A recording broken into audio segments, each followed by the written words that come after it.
Hi everyone and happy new year. Today we are going to try, I found a recipe online, saw it on Facebook actually, really liked it, and it's called French Onion Ground Beef and Rice Casserole. And as much as I love the thoughts of this casserole, I want to epicure it because I don't want to use a couple of their products. So I'm going to try the French onion and see if we can make this just as good using our own better than beef, making our own broth instead of buying a can. And it calls for 2 cans of French onion soup. And I'm going to try and replicate that using this. So the first thing it tells you to do is to fry up a pound of ground beef, which I've already done, and put your oven on to 425. So I've got that done, and it wanted me to add half to a teaspoon of garlic salt. So instead of adding garlic salt, I grabbed my minced garlic and I added a good, probably a teaspoon or 2 teaspoons actually, but I love garlic. I also threw in some SPG because I wanted some salt and pepper, and then it gives it the garlic taste too. They want you to take a casserole dish, get it ready. And what you need to do is you need to butter this garlic dish that has my Christmas decorations in it. So I buttered up my dish already. And the first thing I think you do is you spread the uncooked rice and cooked ground beef. So it calls for long grain white rice. Now I have in my cupboard long grain and wild rice blend, so I'm just going to use that. And it calls for 2 cups. And I want to measure this first because I'm not sure I have a full 2 cups, and that won't decide on how much soup I end up putting in. With the soup, we might be okay. The soup is going to be your water for your rice to help cook it in the oven. I have my puppy. Okay, so 1. Let's see, do we have, yes, we have 2 cups. Perfect. Finish those up, and we're going to add the ground beef to it. I hope everybody got a meat separator for Christmas. It's got to be one of my favorite tools.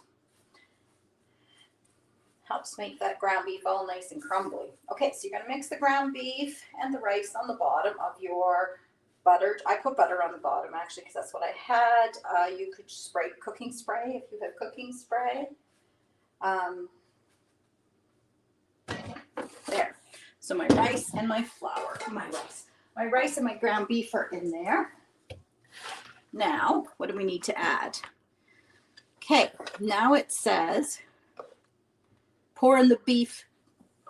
Okay, so we need to make some soup. So it calls for 2 cans, 10.5 ounces. So it's almost 2.5 cups of better beef broth. And I believe it's what, tablespoon and mix to a cup of boiling water. So I'm going to go boil 2 cups of water.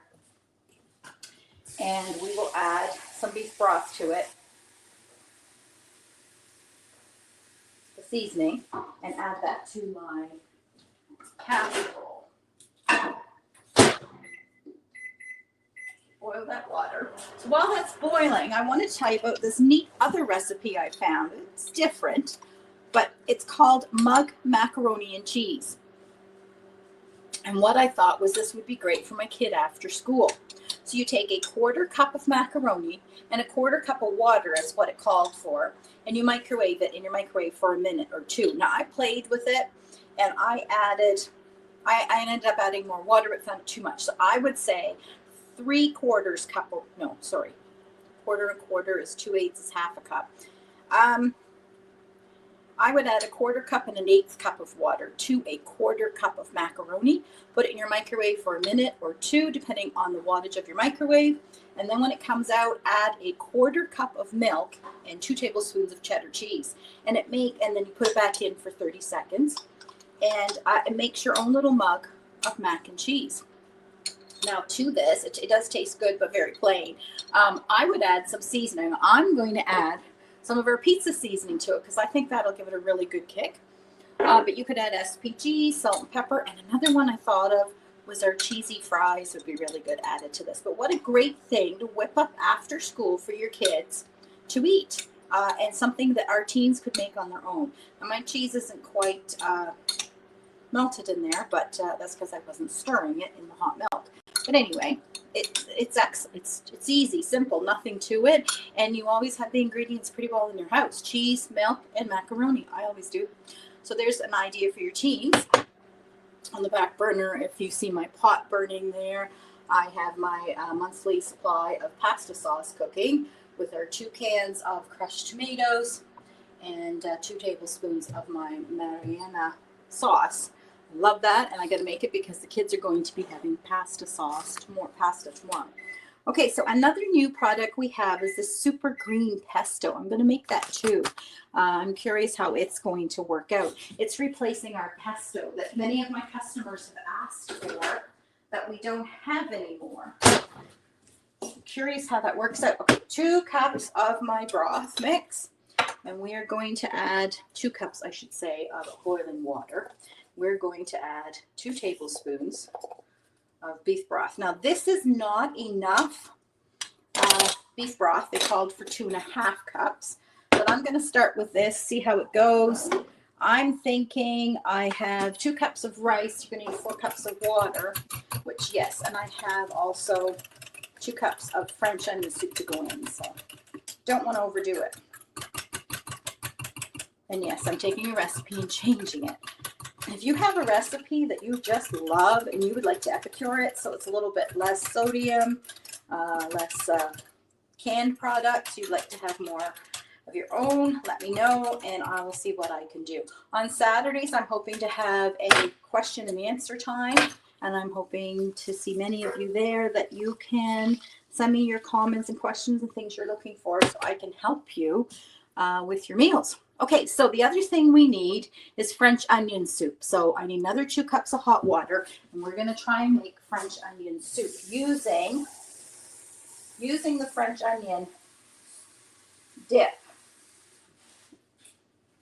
I've never had French onion soup. I wonder if it's thick. Okay, get that done. So, super green pesto, how does that work? Well, you take a food processor and you're going to combine the seasoning with 4 cups of packed baby spinach or arugula or kale, and a cup of extra virgin oil, and a 1/4 cup of unsalted nuts or seeds of your choice. And then you're just going to blend until smooth. I'm not going to do it right now because it would be way too noisy and you wouldn't be able to hear me. But I'm going to use half the package, and I happen to have some of that ingredients in my freezer, so it'll be a little bit of water in it. So I'm going to play with it to see how it works out, and I'll show you how it works out. But what I'm thinking is that when a person makes that, it makes probably 2 cups of pesto, maybe. I'll have to check. I'm thinking I might have to freeze them, and I might use one of our freezer things and only fill these half full, so it's half a cup in each, or you could put it on a muffin tin, in a muffin tin, I should say. Or you could scoop it right onto some wax paper, or better yet, one of our liners on our cookie sheets, and freeze it for like a couple hours and then put it in a Ziploc bag. And that way you have pesto as you need. I love pesto. I love to have dips. I love to have dip stuff in it, crackers, rice crackers, and we like to have it on our pasta. So I will go through quite a bit of it. So I'm really curious how this new product's going to work out. We've got quite a few new products out right now. I'll have to share those with you if you haven't already seen them on my VIP group. And if you're not in my VIP group, let me know so I can get you in there so you can find out more. Okay, so French onion. I'm thinking I'm going to add 1.5 tablespoons of that to it to give it a really good French onion taste. Oh yes, and to finish this off, it does call for another 3/4 cup of water. I don't know, that's a lot of liquid. And it calls for 3/4 cup of butter sliced on top. Now, butter's pricey, but I am going to use it to see how this turns out. Not use the whole amount of butter that they're calling for. So we're just going to slice our butter up, put it on top. And then we throw it in the oven and you cook it for half an hour with tin foil on it. Then you take the tin foil off and you cook it for another half hour. Oh, so I have something else I wanted to share with you. So cut some butter up here. Oops. So for those that have been following me, I made some freezer meals, and I have a workshop on freezer meals. For anybody that wanted to see it, I taped it in 2 sections, and I made some freezer meals. I've never made freezer meals before, but I had a friend ask me to do it. Okay, I'm adding 3 tablespoons of French onion because I was going to try 1/2 cup. Yes, friend asked me about making freezer meals, and I've never had freezer meals, never made them, never had them. Well, I gotta tell you, I love them. I have a bunch in my freezer, and I'm planning to make a bunch more. All right, so there we go, 4 cups in there, and then we're gonna put butter on top. So you just take your butter and you just lay it on top. So when you cook, that's gonna melt all the way through. And that would be my casserole made. Throw it in the oven. I want to show you freezer meals. So I wasn't sure what to have for supper, and I thought, oh, I gotta use my freezer meals up. So here is my freezer meal in the freezer. It's in 2 bags. I put it in a reusable bag in the freezer, but I always like to double wrap it in case it busts or tears or anything, but I also like to put the recipe in it. So this says it's chicken cacciatore. It says if I defrost it, I can put it in the slow cooker for 6 to 8 hours on low. Perfect to put in the morning before you go to work, and it's ready for supper. And if you don't do that, you can also put it in frozen on high for 4 to 6 hours. And then just serve it over noodles with some Parmesan cheese. So I can't wait to have that. I'm just going to throw it in my slow cooker this morning. My meat is in there. My sauce is in there. All my vegetables are already cooked up. And my chicken, meat, protein chicken's in there. And it will cook in my slow cooker. So I'm going to pop that in here as soon as I finish my class. Finish cutting up the butter and throw this in. See how this works out. Make my super green pesto. Let you know how that is. And I hope everybody's having a wonderful day and enjoys their first class back. Everybody have a great evening.